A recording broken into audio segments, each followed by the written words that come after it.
Can you just explain for our listeners a little bit about how groundwater is actually monitored to make sure that, as we replenish that aquifer and keep those water levels up, how do we know those water levels aren't declining? We institute and develop with the state monitoring programs so we can understand how the system or how the aquifer responds to when we extract water, when we produce that water from a well or a series of wells or well fields.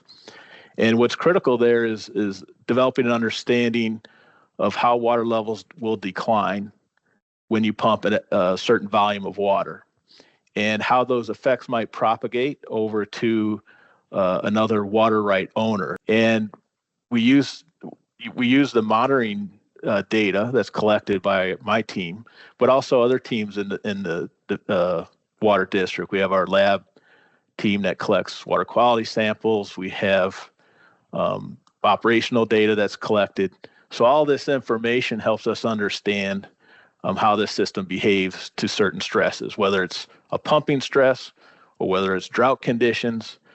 We monitor the hydraulic conditions of the aquifer, but also the water quality, because we have requirements under the Safe Drinking Water Act to make sure that the water that we deliver meets those regulations.